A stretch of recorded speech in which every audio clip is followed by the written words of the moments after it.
Assalamualaikum warahmatullahi wabarakatuh. Alhamdulillah wassalatu wassalamu ala Rasulillah nabiyina Muhammadin wa ala alihi wa ashabihi wa man wala. Asyhadu an la ilaha illallah wahdahu la syarikalah wa asyhadu anna Muhammadan abduhu wa rasuluhu amma ba'du. Ikhwatal Islam, a'azakumullah, sahabat roja dimanapun Anda berada. Semoga Allah Subhanahu wa taala menjaga, memberkahi dan memuliakan kita semua.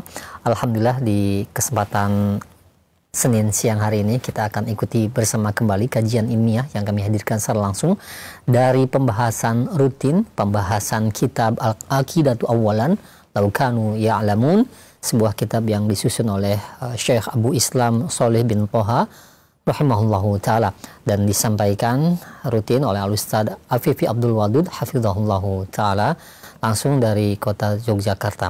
Alhamdulillah kami sudah terkoneksi dengan beliau. Semoga Allah menjaga Al-Ustaz beserta keluarga dan memberkahi ilmu yang akan disampaikan, juga memberkahi pertemuan kita di kesempatan siang hari ini. Dan pembahasan kali ini atau tema pembahasan di siang hari ini itu mengenai menjaga sholat. Dan bagi Anda pemerhati roja sekalian yang ingin bertanya setelah materi nanti, Anda bisa mengirimkan pertanyaan di layanan pesan WhatsApp, ataupun Anda bisa menghubungi kami secara langsung di layanan telepon biasa di 0218236543. Baik, kita akan simak bersama materi yang akan disampaikan. Kepada Ustaz kami persilahkan, falyatafadhal masykur. Bismillahirrahmanirrahim. Assalamualaikum warahmatullahi wabarakatuh. Innal hamdalillah alladzi arsala rasulahu bil huda waddinil haqqi liyudhhirahu 'ala ad-dini kullih walau karihal musyrikun. Asyhadu an la ilaha illallah wahdahu la syarikalah wa asyhadu anna Muhammadan abduhu wa rasuluh la nabiyya ba'dah. Allahumma salli wa sallim wa barik ala nabiyyikal mustafa wa ala alihi wa sahbihi wa man tabi'ahum bi ihsanin ila yaumiddin wa ba'du. Para pendengar dan pemirsa TV Roja serta kaum muslimin rahimani wa rahimakumullah, kita bersyukur kepada Allah Subhanahu wa taala. Insyaallah kita melanjutkan kembali majelis kita, mengambil fawaid dari kitab Al-Aqidatu Awalan Law Kanu Ya'lamun, dan kita sedang bicara tentang min sifati ahli jannah. Di antara sifat ahli jannah, kita insyaallah masuk pada pembahasan al-muhafadzatu ala shalah. Di antara sifat ahli jannah adalah dia menjaga salat. Dia jaga betul gini salat, yang merupakan satu di antara rukun Islam, satu di antara kewajiban yang sangat besar yang Allah wajibkan kepada setiap kita, yaitu kaum muslimin. Di antara yang Allah sebutkan tentang ahlul jannah, sifat mereka di dunia ini sangat menjaga salat, sangat memelihara salatnya. Seperti di antaranya dalam surat Ar-Ra'd, yang Allah Subhanahu wa taala di antaranya berfirman, walladzina sabaru ibtigha'a wajhi rabbihim wa aqamus shalah, dan orang-orang yang mereka bersabar dalam meraih keridhaan Allah, dalam meraih mencari wajah Allah Subhanahu wa taala, dan mereka orang-orang yang menegakkan salat. Kemudian di akhir rincian ayatnya Allah mengatakan jannatu adnin yadkhulunaha. Mereka akan memasuki jannatu adn. Demikian pula di dalam surat Al-Mu'minun ketika Allah menyebutkan tentang sifatul mukminin, ciri-ciri orang yang mukmin. Di antaranya Allah berfirman, alladzina hum fi salatihim khashi'un. Mereka adalah orang-orang yang khusyuk di dalam salat mereka. Dan kemudian di akhiratnya Allah katakan, ulaika humul warithun alladzina yarithunal firdausa hum fiha khalidun. Mereka itulah orang yang akan mewarisi, yaitu orang-orang yang akan mewarisi Jannatul Firdaus, dan mereka akan kekal di dalamnya. Inilah di antara ayat yang Allah Subhanahu wa taala menyebutkan bahwa ahlul jannah di antara sifat mereka adalah menegakkan salat, yaitu menjaga salat, sehingga barang siapa yang mereka ingin menjadi bagian ahlul jannah, hendaknya memperhatikan tentang salatnya. Pertanyaan diantaranya adalah kenapa ahlul jannah di dunia ini mereka sangat memperhatikan salatnya. Yang pertama, karena Allah Subhanahu wa taala amarahum bil muhafadzati 'ala shalah. Karena Allah Subhanahu wa taala memerintahkan untuk senantiasa menjaga salat, bahkan dalam segala keadaan. Mau dalam keadaan aman atau dalam keadaan takut, sedang safar atau sedang mungkin dia sedang dalam kondisi longgar atau dalam keadaan dia sedang kesusahan, dalam keadaan dia kaya atau dalam keadaan miskin, maka dalam segala keadaan Allah tetap memerintahkan kita untuk menegakkan salat. Tidak ada alasan untuk meninggalkan salat sampai dia mati. Baru dia tidak bisa salat. Tapi selama dia hidup dalam suasana apapun, Allah Subhanahu wa taala memerintahkan kita untuk senantiasa menjaga salat.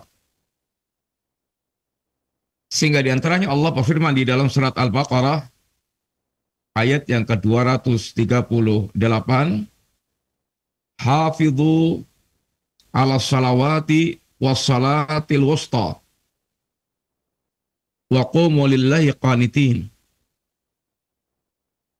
Jagalah salat-salat yang 5 dan salat al-wusta, yaitu salat asar. Disebutkannya salatul wusta secara khusus setelah Allah memerintahkan menjaga salat secara umum, menunjukkan tentang pentingnya salat asar.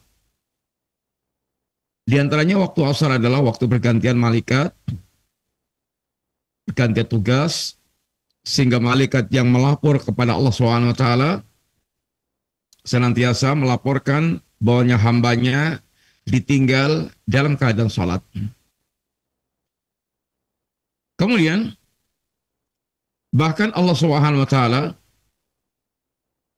tetap memerintahkan kita untuk melaksanakan salat, bahkan salat jamaah, walaupun dalam suasana perang. Tentu kita tahu perang suasana yang sangat mencekam.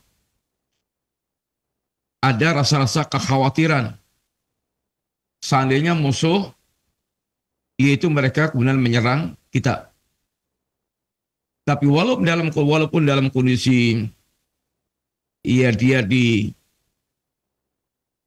rasa takut dalam suasana peperangan ini, Allah tetap memerintahkan kita untuk menegakkan salat jamaah dengan tata cara yang khusus.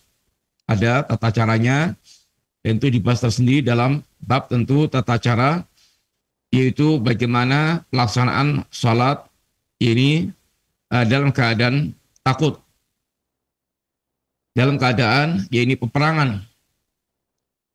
Tapi yang kita angkat di sini bahwa dalam suasana perang saja Allah tetap memerintahkan kita untuk menjaga sholat, yang menunjukkan tentang sangat pentingnya kita menjaga diri sholat.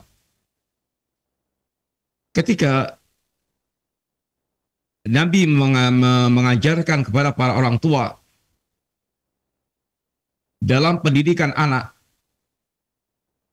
satu di antara yang diajarkan adalah bagaimana orang tua betul-betul memperhatikan tentang masalah pendidikan sholat bagi anaknya itu. Sebagaimana Nabi mengarahkan kepada para orang tua, muru auladakum bisalah wahum abna'u sab'in, perintahkan anak-anak kalian untuk salat. Wahum abna'u sab'in sinin, sedangkan mereka berada di usia 7 tahun. Di usia 7 tahun Allah perintahkan itu anaknya untuk dia salat. Belum balik memang, tetapi ini adalah pendidikan. Agar ketika nanti masuk usia balik, dia sudah terlatih, terbiasa, sehingga dia tidak canggung, dan ini akan menjadi sebuah yaitu tarbiyah yang baik kepada sang anak. Wadribuhum aliha wa mabna'u asyar. Dan pukullah anak itu di umur yang 10 kalau dia tidak melaksanakan sholat. Ini tentu pukulan pendidikan. Pukulan yang sifatnya adalah bagaimana dia kemudian dia tergerak untuk melaksanakan sholat. Dan pendidikan itu terkadang ya butuh untuk melakukan yaitu pelakon-pelakon khusus, khususnya kepada anak-anak yang mereka ada rasa bagel atau rasa susah, harus ada pelakon-pelakon khusus. Bagaimana Nabi juga kepada para sahabat Nabi, terkadang untuk meluruskan kesalahan, Nabi bersikap keras. Tapi kerasnya adalah keras yang penuh dengan kasih sayang untuk supaya kembali kepada kebaikan dan terhindar dari kesalahan yang berlanjut. Walaupun kepada orang-orang sangat dicintai oleh Nabi. Mu'ad, satu di antara sahabat Nabi yang sangat dicintai, tapi ketika Mu'ad melakukan kesalahan, sholat panjang, menjadi imam panjang banget sampai ada yang kemudian keluar dari sholat itu. Kemudian dituduh munafik, dia pun tidak terima, kemudian lapor kepada Nabi, dan kemudian Nabi pun kemudian sempat itu marah kepada Mu'ad, dan Nabi katakan, afatanun anta ya Mu'ad, apa Anda ingin membuat manusia lari ya Mu'ad? Demikian juga Usamah bin Zaid itu sangat dicintai oleh Nabi. Sehingga digelari dengan ini hibbi Rasulullah sallallahu alaihi wasallam. Kekasih anaknya kekasih Rasulullah sallallahu Usama anaknya Zaid bin Harithah. Usama sangat dicintai Nabi. Ayahnya Zaid juga sangat dicintai oleh Nabi. Tapi Nabi tidak terhalang untuk marah kepada Usama ketika Usama melakukan kekeliruan, yakni membunuh orang yang mengucapkan syahadat. Dalam peperangan ada orang kafir yang mereka ketika sudah di depan pedangnya Usama ini, tahu-tahu dia mengucapkan kalimat la ilaha illallah. Usama itu sangka dalam keyakinan Usama orang ini hanya ingin berlindung dari pedangnya, maka nggak peduli dibunuh oleh Usama, Dan kasus ini diangkat kepada Nabi, dan Nabi kemudian menegur Usama, ya Usama, apa yang akan engkau pertanggungjawabkan kalimat la ilaha illallah? Ya Rasulullah, dia hanya ta'awudan, dia hanya ingin berlindung dari pedangku ya Rasulullah. Kata Nabi, ya Usama, apa kamu sudah belah dadanya sehingga kamu tahu bagaimana, apakah dia seperti itu yang kamu sangka itu? Nabi tidak terhalang untuk marah kepada orang yang sangat dicintai dalam rangka tarbiyah, dalam rangka untuk pendidikan. Demikian pula berkaitan dengan masalah salat ini, Nabi pesankan kepada orang tua agar di antara pendidikannya adalah ketika anak itu sudah umur 10 tahun dan dia belum salat, dipukul untuk dia bisa kemudian tergerak untuk salat. Dan juga Nabi perintahkan pada kita semuanya, sallu kama ra'aitumuni usolli. Salatlah kalian sebagaimana ini engkau melihat aku salat. Sehingga tunaikan salat, lakukan salat, kerjakan salat sebagaimana engkau lihat ini aku melakukan salat. Salatlah sebagaimana Rasulullah SAW menunaikan salat. Bagaimana takbirnya, bagaimana berdirinya, bagaimana rukuknya, bagaimana sujudnya, dan bagaimana bacaan-bacaan yang Nabi lakukan di setiap gerakan salatnya. Dan Nabi juga menegur kepada orang yang salatnya tidak bagus. Salatnya jelek rukuknya, tidak sempurna rukuknya, tidak sempurna sujudnya. Nabi katakan, lau mata hadha ala halih, hadhi mata ala khairi millati Muhammadin sallam. Seandainya dia mati ini dalam keadaan seperti ini, salatnya buruk, maka dia meninggal bukan di atas milah Muhammad sallallahu alaihi wasallam. Dan Nabi sendiri bagaimana menunjukkan tentang pentingnya salat ini, beliau di akhir-akhir wafatnya,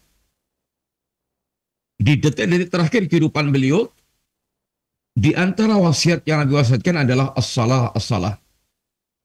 Salat.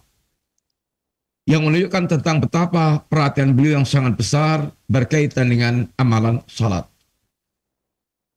Sehingga kenapa Ahlul Jannah di dunia ini dia sangat memperhatikan salat, dia sangat pentingkan salat. Yang sekian banyak manusia, banyak yang mereka tidak memperhatikan salat. Orang-orang yang mereka mengatakan dirinya muslimin, berapa banyak yang mereka yang tidak memperhatikan salat.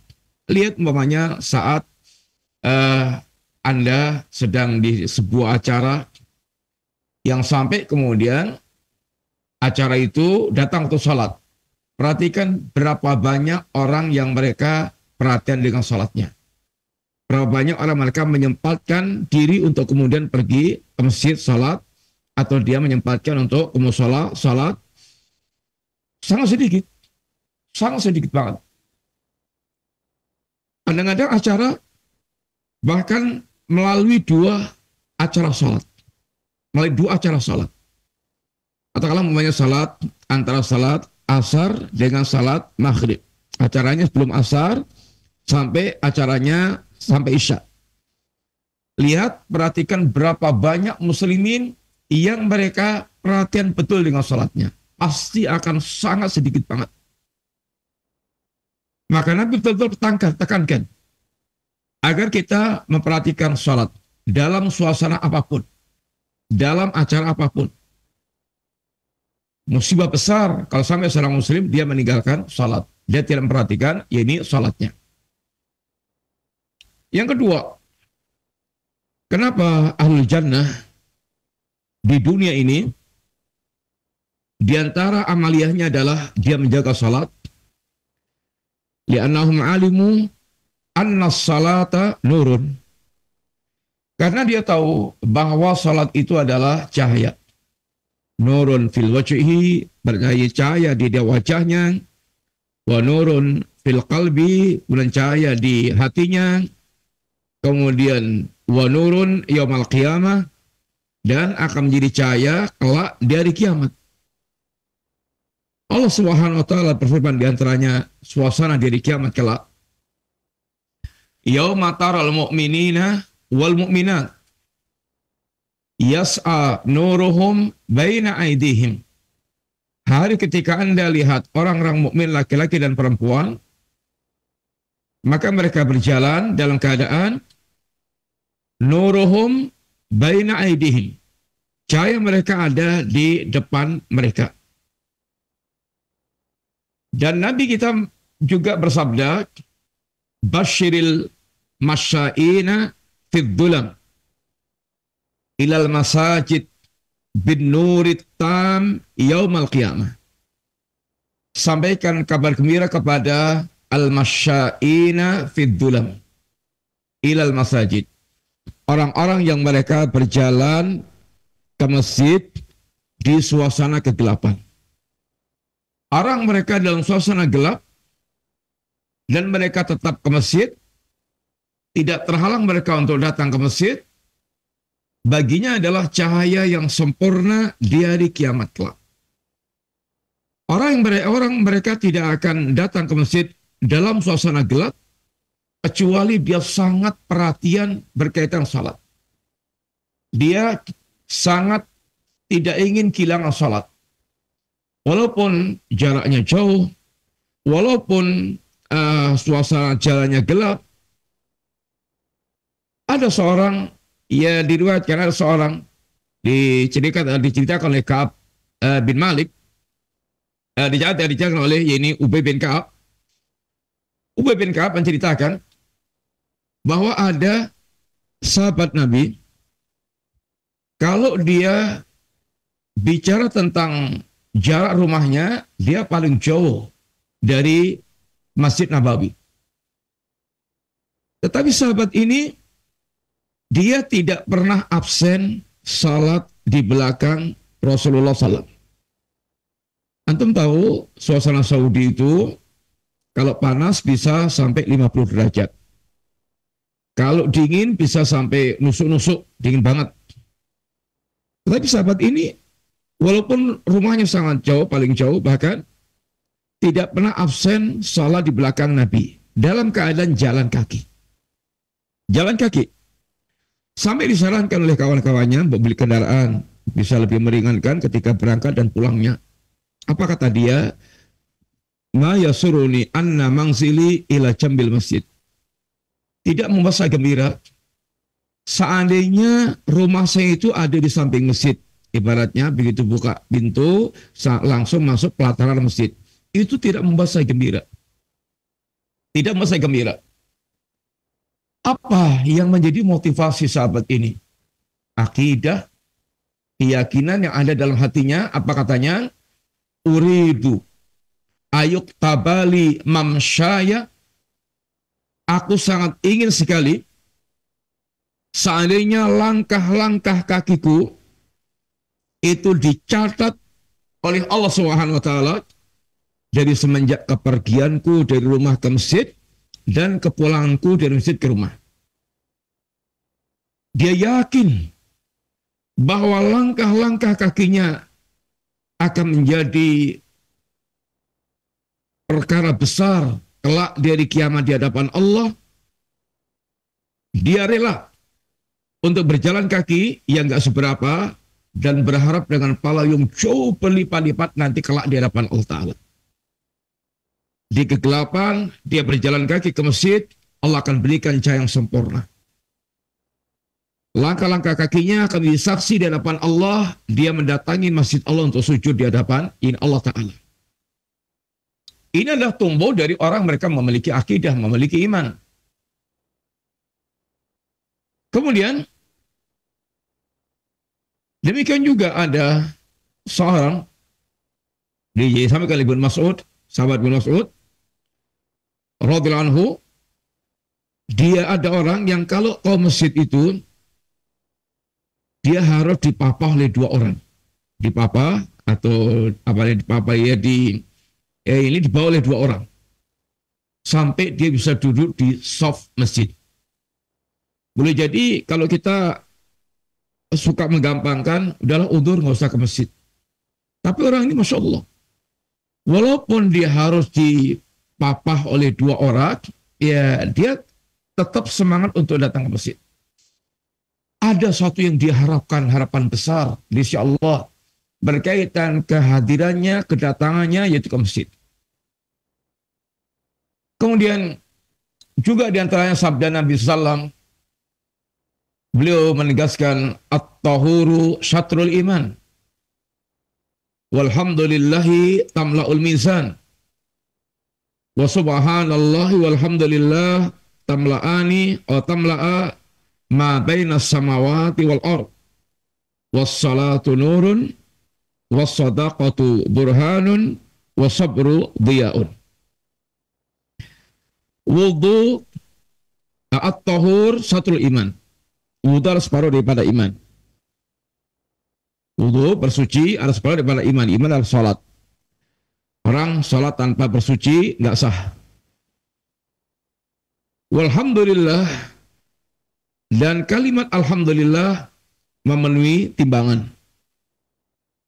Wa subhanallah walhamdulillah, keduanya memenuhi ma bainas samawati wal ardi, memenuhi apa yang ada di antara langit dan bumi. Wassalatu nurun, salat itu cahaya. Wassadaqatu burhanun, sedekah itu tanda bukti. Burhanun ala sidqi imani, tanda bukti atas kejujuran iman dia. Orang itu asalnya bakhil, tidak akan dia keluarkan harta dia kecuali ada keuntungan yang dia harapkan. Sama mukmin sama. Dia sedekah karena yakin akan Allah ganti dengan lipatan-lipatan 10 kali lipat sampai 700 kali lipat sampai lipatan tidak terhingga. Keyakinan ini yang membuat dia kemudian dia keluarkan sedekah, yakin. Maka ini adalah orang punya alamat iman. Dia maka dikatakan sedekah, tanda bukti atas keimanan dia. Wasabru diya'un, dan sabar adalah yaitu sinar. Sabar sinar, cahaya itu nggak ada unsur panasnya, sabar ada unsur panasnya. Kesabaran cahaya yang kuat. Salat dan sabar ini bahkan Allah kumpulkan dalam satu ayat sebagai penolong terbaik untuk mengatasi segala masalah yang kita miliki. Ista'inu bis-sabri was-shalah. Minta tolonglah kalian kepada Allah Subhanahu wa taala dengan sabar dan salat. Sabar, orang yang mereka bersabar, Allah akan diberikan jalan keluar. Jalan keluar bersama dengan kesabaran. Pertolongan Allah, innan nasra ma'as sabri. Pertolongan Allah bersama dengan kesabaran. Tapi seringnya kita nggak sabar, istijal. Dan dikatakan man istajala bi syai'in qabla awani uqiba bi hurmani. Barang siapa yang dia tergesa-gesa dalam satu perkara sebelum waktunya, maka Allah akan ini haramkan dia dari buahnya. Dia akan terhalang dari menikmati buahnya. Maka nggak boleh kita istijal dalam segala perkara. Menuntut ilmu nggak boleh istijal. Berdakwah nggak boleh istijal. Perjuangan untuk meraih kemenangan nggak boleh istijal. Khabab ketika mengeluhkan tentang siksaan Quraisy kepada Nabi, lalu Nabi bagaimana menceritakan orang masa lalu, ada yang mereka jasadnya gara-gara imannya, jasadnya ditanam di tanah, di atas kepalanya diletakkan gergaji, mensar, kemudian digorok dari patok kepalanya, krok sampai sigar. Ada di antara mereka yang yaitu tubuhnya disisir dengan sisir besi sampai ngelokop antara daging dan tulang belulangnya. Dan itu tidak membuat mereka bergeming dari agamanya. Lalu Nabi katakan, wallahi demi Allah, wa khabab, la yutimannallahu hadzal amra, bahwa benar-benar Allah akan menyempurnakan urusan agama ini, Allah akan memenangkan urusan agama ini, hatta yasira ar-raqib min san'a ila hadral maut la yakhafu ila Allah. Sampai nanti ada pengendara yang dia berjalan dari San'a ke hadral maut, nggak ada yang ditakutkan kecuali hanya Allah SWT. Artinya suasana aman banget. Tersebarnya Islam, meluasnya Islam. Islam Allah akan memenangkan agama pasti. Tapi itu butuh proses yang membutuhkan kesabaran. Dan Nabi katakan apa di akhirnya? Walakinnakum tastajilun. Tapi kalian sukanya istijal. Kalian sukanya istijal. Tergesa-gesa. Semuanya ada prosesnya. Proses inilah harus kita sabari untuk kita jalani sampai kita mendapatkan apa yang kita harapkan. Sabar adalah kunci pertolongan Allah Subhanahu wa taala. Dan sabar adalah kunci untuk kita betul-betul bisa mengalahkan musuh. Wa in tasbiru wa tattaqu la yadurrukum kaiduhum syai'an. Kalau Anda senantiasa bersabar dan bertakwa kepada Allah, maka makar-makar musuh itu enggak akan memberikan madarat pada kalian, membahayakan kalian sedikit pun. Di sini adalah bagaimana Nabi mengajarkan salat itu cahaya. Salat itu cahaya. Sehingga bagaimana seorang muslim dia senantiasa menjaga salatnya agar benar-benar kehidupan dia bercahaya di dunia, hati dia percaya, wajah dia percaya, nanti saat dikuburnya dia percaya, saat dibangkitkan menghadap Allah dia percaya, sehingga menyingkap kegelapan-kegelapan yang ada di saat itu. Yang ketiga, kenapa ahli jannah di dunia ini mereka menegakkan salat, memperhatikan salat?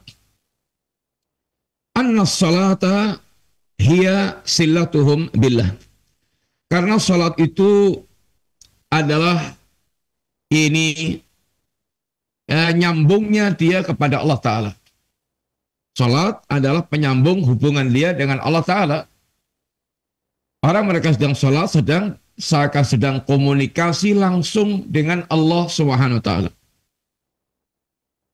Surat Al-Fatihah yang kita baca di setiap salat, maka Nabi mengatakan, membawakan hadis kursi, itu hadis yang diriwayatkan dari Allah Subhanahu wa taala, yang Allah Subhanahu, yang redaksinya Allah berfirman, "Qasamtus shalah baini wa baina abdi." Aku bagi salat ini Al-Fatihah maksudnya, aku bagi Al-Fatihah ini antara aku dengan hambaku. Nisfaini, ini menjadi dua bagian, separuh-separuh. Wali abdi masal, bagi hambaku apa yang dia minta. Ketika hambaku mengucapkan kalimat Alhamdulillahirabbil alamin, Allah mengatakan hamadani abdi, hambaku telah memujiku. Ketika hambaku mengucapkan kalimat Ar-Rahman Ar-Rahim, maka Allah mengatakan afna alayya abdi, hambaku telah menyanjungku. Ketika hambaku mengatakan Maliki Yaumiddin, Allah mengatakan majadani abdi, hambaku telah mengagungkanku. Ketika hambaku mengatakan iyyaka na'bud wa iyyaka nasta'in, Allah mengatakan hada baini wa baina abdi wa li abdi masa'al. Ini adalah antara aku dan hambaku, dan bagi hambaku apa yang dia minta. Ketika hambaku mengatakan ihdinas siratal mustaqim, siratal ladzina an'amta 'alaihim ghairil maghdubi 'alaihim waladdallin, maka Allah katakan hadza li abdi wa li abdi masa'al. Ini adalah untuk hambaku dan bagi hambaku apa yang dia minta. Sehingga membaca surat Al-Fatihah ini jangan seperti kebanggaan sebagian orang membaca satu nafas, langsung gaspol dari bismillah kalau perlu, sampai waladhdallin itu satu tarikan nafas. Yang Nabi kita telah menghabarkan bagaimana harusnya seorang dia mengucapkan ayat per ayat karena Allah sedang menjawab setiap perkataan dia. Alhamdulillahirabbil alamin. Allah kemudian menjawab, ini afna alayya abdi, dan seterusnya tadi. Hendaknya kita pun perhatikan tentang bacaan Fatihah ini kita. Orang sekarang banyak mereka kemudian berbangga, bahkan kalau perlu membaca Fatihah dengan satu tarikan nafas. Yang keempat, kenapa ahlul jannah mereka sangat memperhatikan salat? Karena salat itu adalah tijaratun rabihatun. Salat adalah perdagangan sangat menguntungkan sekali. Bagi seorang mukmin, setiap amal saleh itu adalah perdagangan. Allah sendiri yang mengajak kita untuk berdagang. Sehingga Allah dengan karunia-Nya, Allah dengan keagungannya dan kasih sayangnya kepada kita, dan kemurahannya kepada kita, semua yang sesungguhnya yang kita miliki itu adalah milik Allah. Tapi ketika Allah memerintahkan kita beramal soleh, yang sesungguhnya keuntungannya itu semuanya juga kembali kepada kita, dan itu kebutuhan kita. Amal soleh itu seperti kebutuhan kita kepada makan dan minum. Kalau makan, minum, olahraga, itu semuanya adalah untuk kesehatan jasad kita. Tapi kalau ibadah, amal soleh, iman, itu kesehatan untuk hati kita.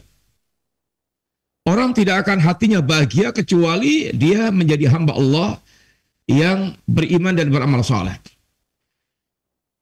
Sungguhnya kebutuhan. Tetapi Allah dengan karunia-Nya menjadikan amal-amal kita ini adalah seakan bentuk perdagangan yang Allah mengajak kita bertransaksi dan pasti akan untungnya besar. Allah akan beli barang dagangan kita 10 kali lipat, sampai 700 kali lipat, sampai lipatan yang tidak terhingga.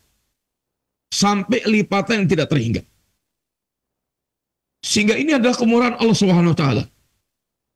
Bagaimana seorang yang mereka yakin dengan kampung akhirat, dia tidak semangat untuk mewujudkan perdagangan yang ditawarkan oleh Allah Subhanahu wa taala.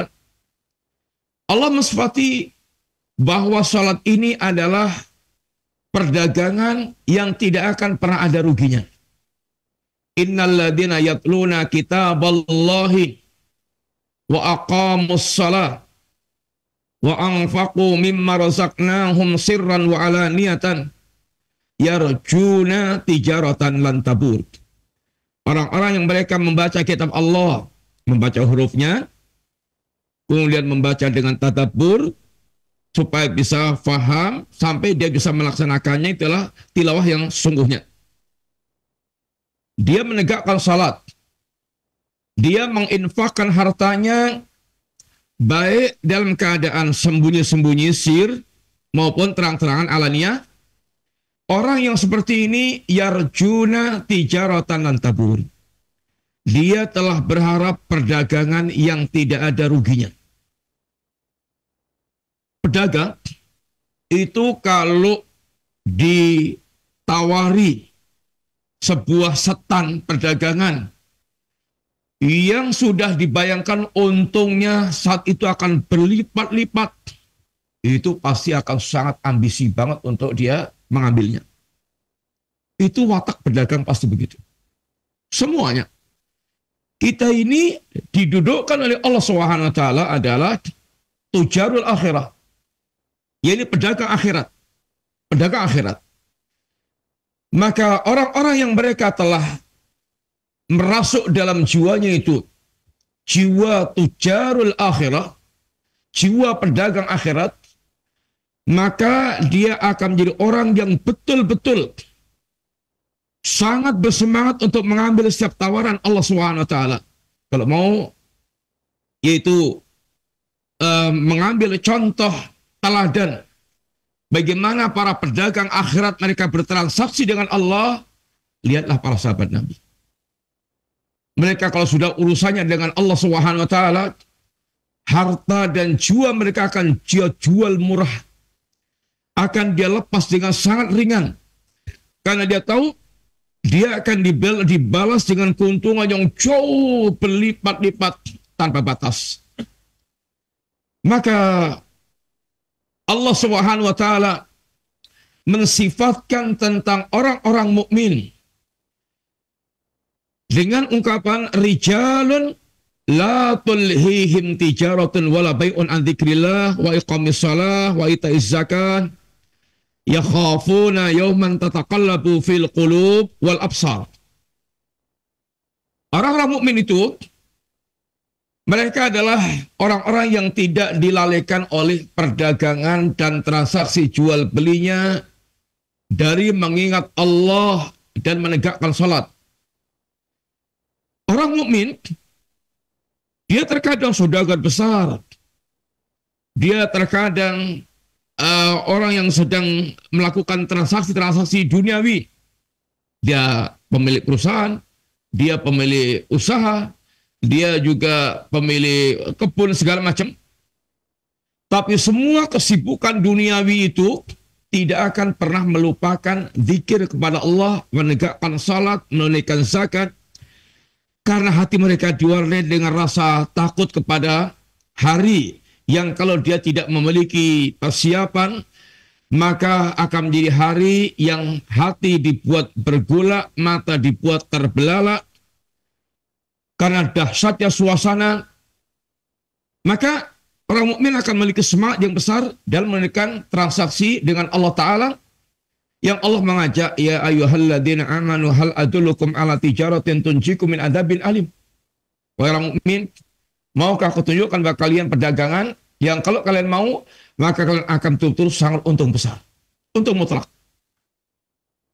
Kaum muslimin yang rahmati Allah SWT, maka itulah kenapa orang mukmin itu sangat bersemangat salat, memperhatikan salat, karena salat satu di antara perdagangan yang akan memberikan keuntungan yang tidak pernah ada ruginya. Adapun orang mereka tidak pernah mewarnai hidupnya dengan salat, rumahnya kosong dari salat, maka mereka dikatakan Allah, wa man azlamu mimman mana'a masajidallah ayudhkara fi ismuhu wa sa'a fi kharabiha ulaika ma kana lahum ayadkhuluha illa khaifin lahum fid dunya khizyun wa lahum fil akhirati adzabun adzim. Orang mereka justru menghalangi manusia dari masjid. Dia pula tidak pernah menegakkan salat, tidak peduli dengan amal-amal salat, tidak memakmurkan masjid-masjid Allah, baik dengan harta mereka atau dengan jasad mereka. Bahkan mereka ingin merobohkan masjid Allah, dikosongkan, menghalangi orang dia membangun masjid dihalangi. Mau membangun masjid dengan salat, dengan kajian-kajian dihalangi. Maka mereka diancam Allah dengan kehidupan yang hisyun fi dunia, hina di dunia, dan dia akan ini diancam azab Allah di akhirat ini kelak. Yang kelima, kenapa ahlul jannah mereka di dunia ini mereka sangat menjaga salat, karena salat membersihkan manusia minas sifatil qabihah, membersihkan manusia dari sifat-sifat yang jelek, dari akhlak yang dzamimah, akhlak yang buruk. Salat mencegah pelakunya dari al-fahsya wal munkar. Tapi salat yang bagaimana yang bisa mewujudkan seperti ini? Tentu salat yang mereka lakukan dengan khusyuk. Salat yang dilakukan dengan hati yang ikut salat. Hatinya hadir. Ada orang mereka itu salat, tapi biqalbin lahin, dengan hati yang lalai. Mereka salat tapi sahun. Maka ada salat yang mereka itu digelari Allah dengan qad aflaha. Sungguh beruntung orang yang salat. Siapa itu? Alladzina hum fi salatihim khashi'un. Orang yang mereka salatnya khusyuk. Tapi Allah katakan sebaliknya, fawailun lil musallin. Celakalah orang salat. Siapa itu? Ya ini orang yang mereka alladzina hum fi salatihim sahun. Orang yang mereka dalam salatnya sahun, lalai, tanpa hati. Maka di sini salat yang dikatakan Allah inna salata tanha 'anil fahsya'i wal munkar. Salat itu akan mencegah pelakunya perbuatan keji dan mungkar. Salat itu akan menghilangkan sifat-sifat buruknya manusia. Sifat buruk manusia itu diantaranya innal insana khuliqa halu'an. Kalau manusia itu dia diciptakan dalam keadaan keluh kesah. Idza massau syarru jazuan. Kalau dia akan mendapatkan ya ini keburukan, ditimpa keburukan, kesusahan, adanya ngeluh nggak habis-habis. Wa idza massau khairu manu'an. Kalau dia mendapatkan nikmat yang menyenangkan, maka dia sangat pelit banget. Illal musallin, kecuali orang yang mereka salat. Sehingga salat mencegah pelakunya dari perbuatan-perbuatan yang buruk, sifat-sifat yang damimah, akhlak-akhlak yang rendahan. Tapi sekali lagi, ini hanya terjadi pada orang yang mereka salatnya benar, hatinya khusyuk, sehingga hatinya betul-betul dia nyambung dengan Allah Subhanahu wa taala. Adapun kita melihat fenomena kelihatannya Masya Allah salat, tapi haram jalan terus semuanya, menunjukkan ada ketidakberesan dalam salatnya itu. Salatnya tidak memperbaiki hatinya. Salatnya tidak menghasilkan ketakwaan. Maka ibadah yang tidak menghasilkan poin ketakwaan akan menjadi sia-sia, bahkan ada yang diancam dengan azab Allah Ta'ala. Jihad, belajar agama sampai mahir, sedekah di mana-mana, tapi ini tidak disertai dengan takwa. Kalau ini disertai dengan takwa, Masya Allah, luar biasa.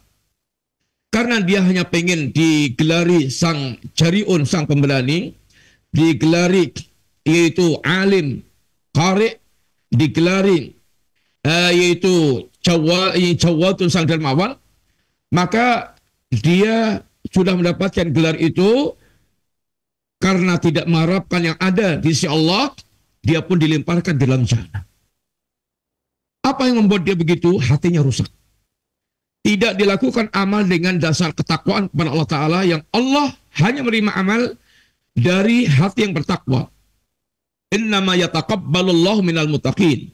Allah hanya menerima amal dari orang mereka bertakwa kepada Allah Subhanahu wa taala. Yang keenam, al-jannah di dunia ini kenapa dia menegakkan salat, memperhatikan salat? Karena salat ini membersihkan manusia minat dzunub wal ma'asi, dari dosa-dosa dan dari perbuatan maksiat. Allah Subhanahu wa taala menegaskan innal hasanat yudhibnas sayyiat. Kebaikan-kebaikan itu akan menghilangkan keburukan-keburukan. Satu di antaranya salat, itu kebaikan. Dan Nabi tamsilkan orang salat ini seperti orang yang mereka mandi di sungai sehari 5 kali.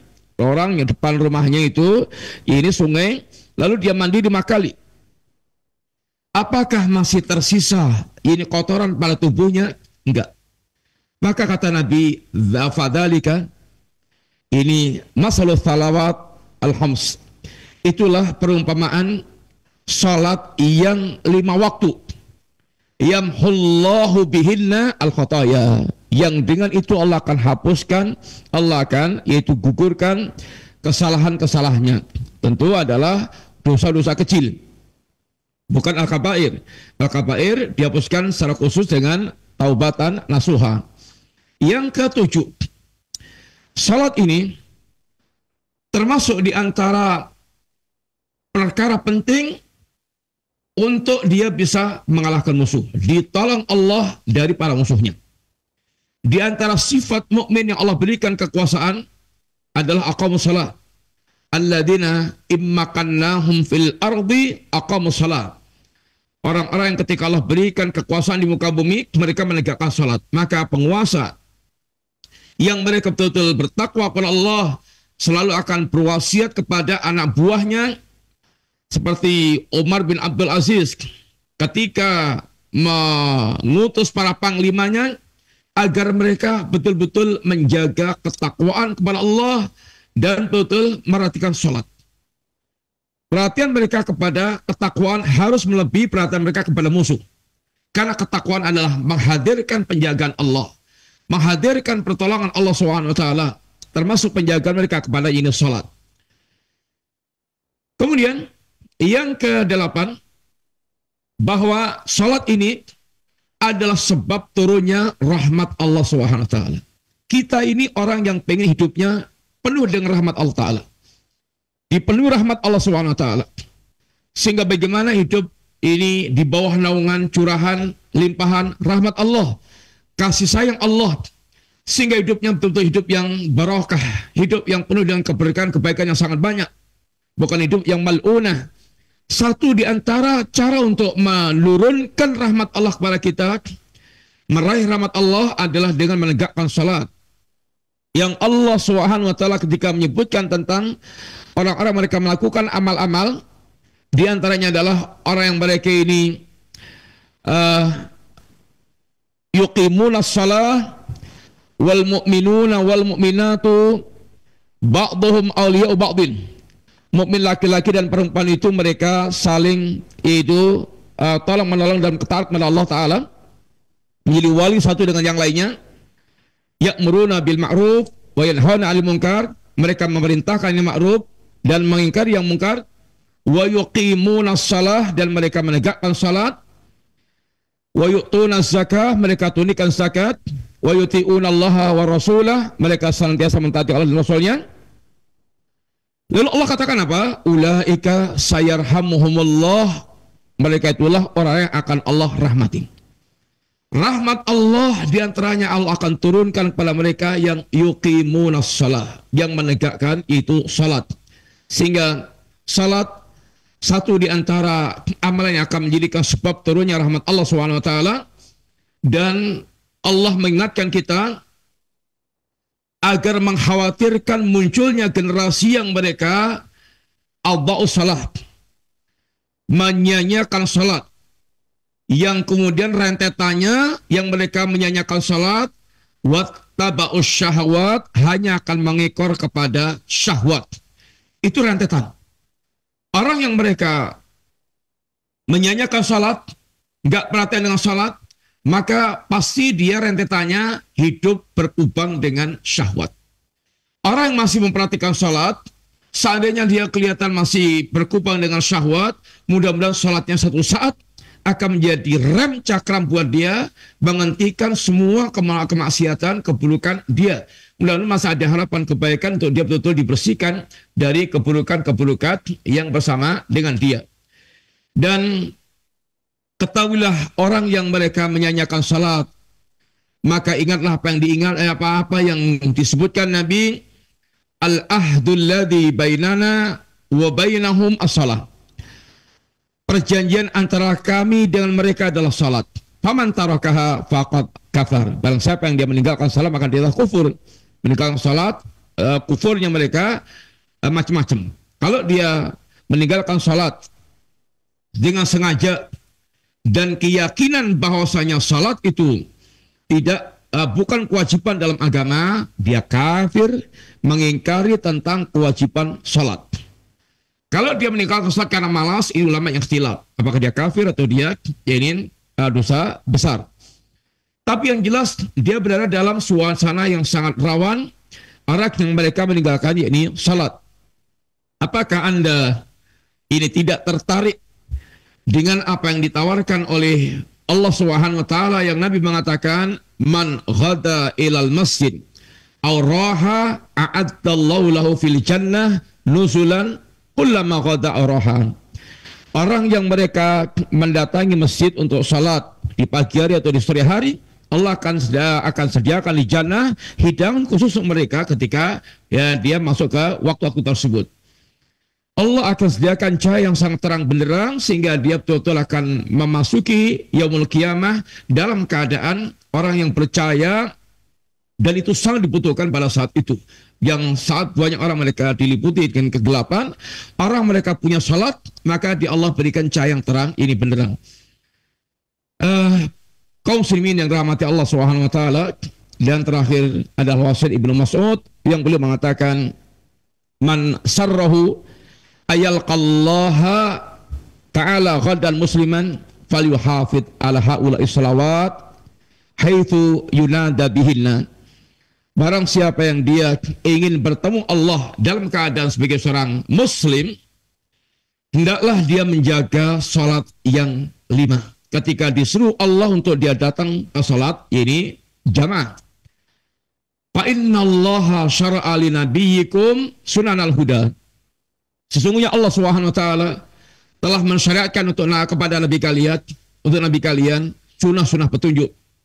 Wa innahuna min sunanil huda, dan salat yang 5 waktu ini adalah termasuk sunnah petunjuk. Walau annakum salaitum fi buyutikum kama yusalli hadzal mutakhallif fi baitihi la taraktum sunnatan nabiyikum. Kalau seandainya kalian salat di rumah-rumah kalian seperti salat orang terlambat sehingga dia salat di rumah, maka kalian telah itu meninggalkan sunnah nabi kalian. Walau taraktum sunnatan nabiyikum la dhalaltum. Kalau kalian tinggalkan sunnah nabi kalian, maka kalian akan menjadi orang yang ini sesat. Demikian yang kita sampaikan para pemirsa yang rahmati Allah Subhanahu wa taala. Mudah-mudahan Allah Subhanahu wa taala senantiasa membimbing kita untuk menjadi hamba Allah yang memperhatikan salat, dan bahkan sampai pada tingkatan bisa menikmati amal-amal salat ini sebagaimana Nabi dengan kesejukan imannya, dengan dalamnya imannya, dengan yakinnya kepada Allah. Wa ju'ilat qurratu aini fi shalah, kata Nabi, jadikan salat itu kesejukan di dalam hatiku.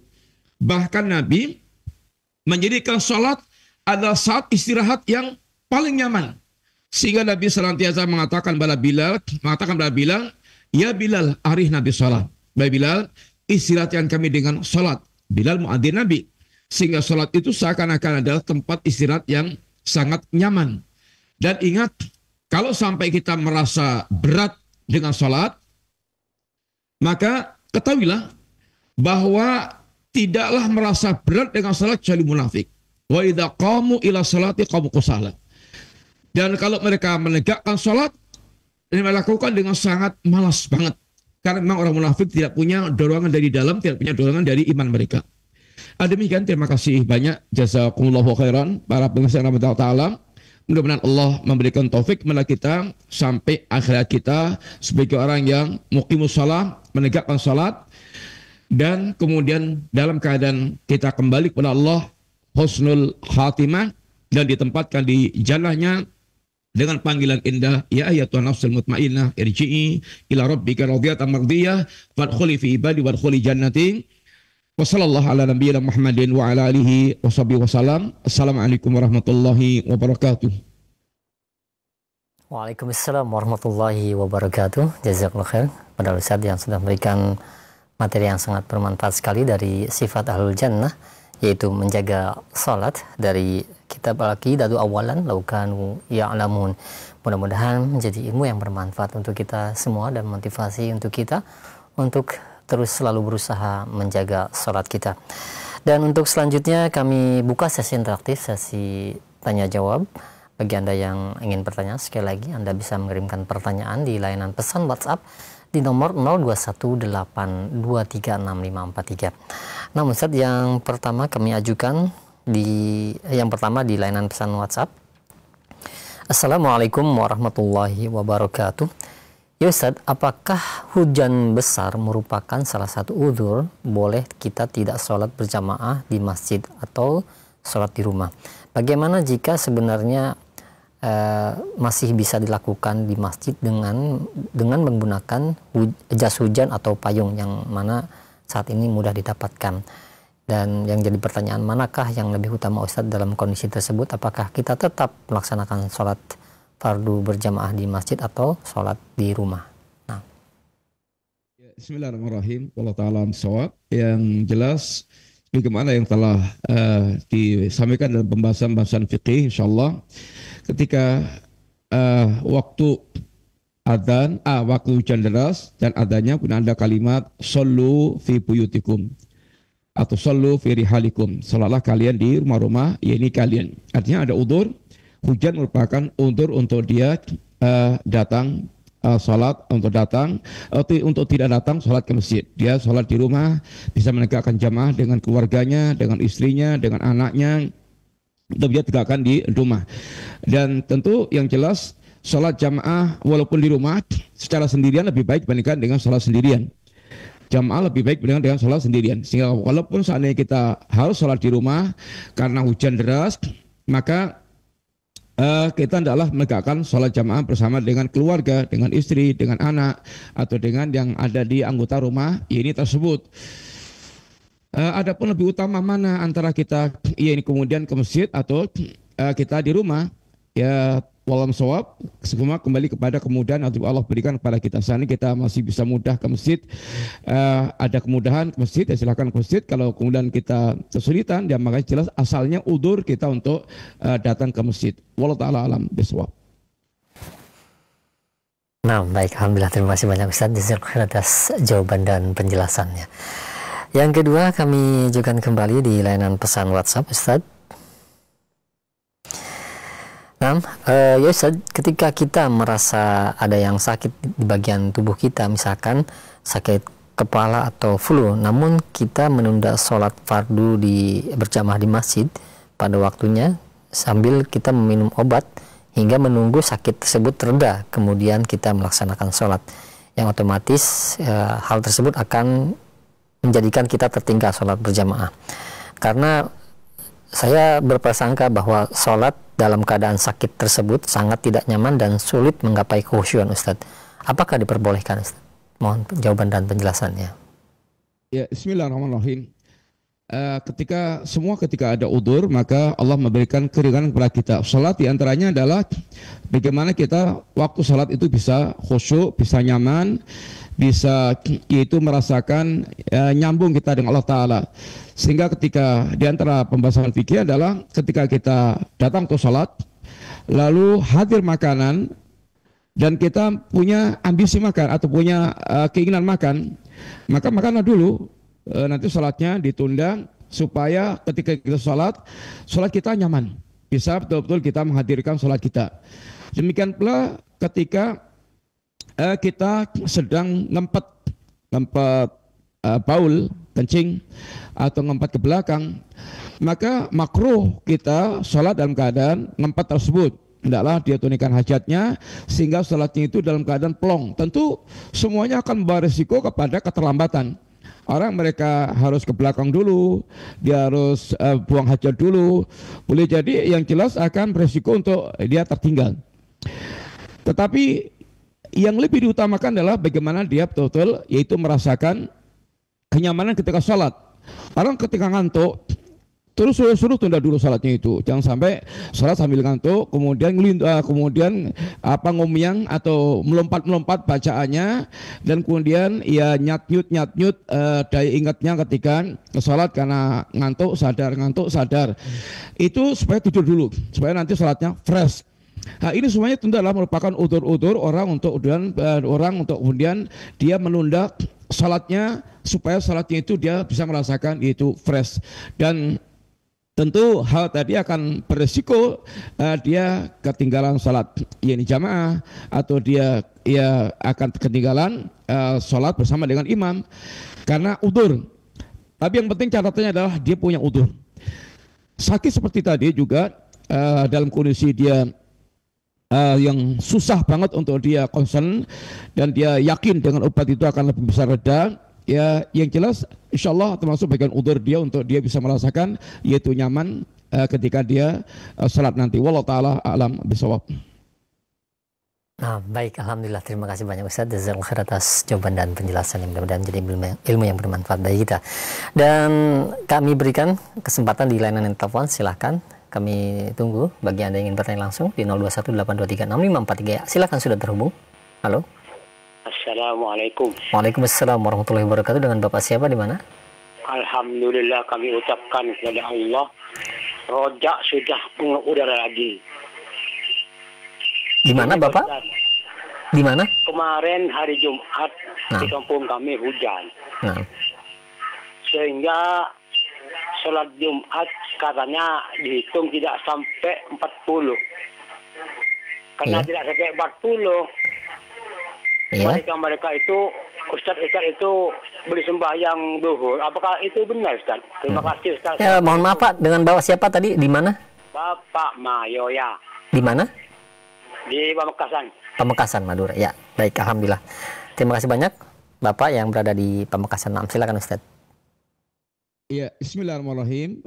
Intinya Bapak, sholat Jumat tidak harus memenuhi syarat 40 orang.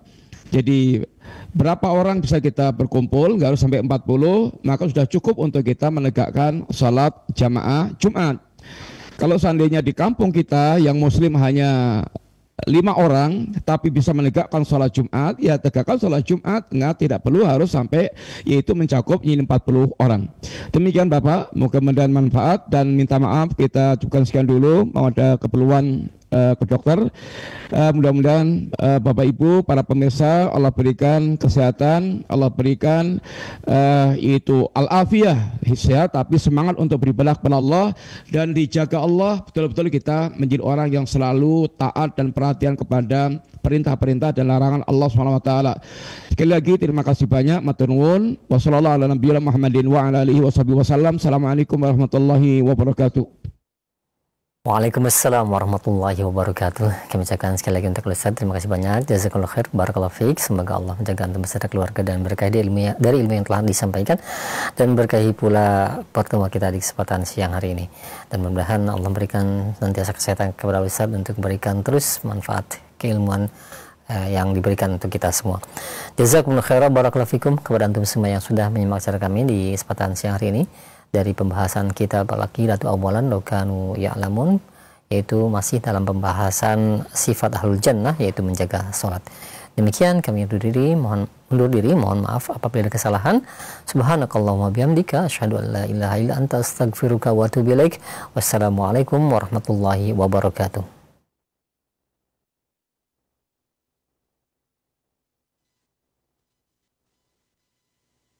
Simak Radio Roja Bogor 100.1 FM, Radio Roja Majalengka 9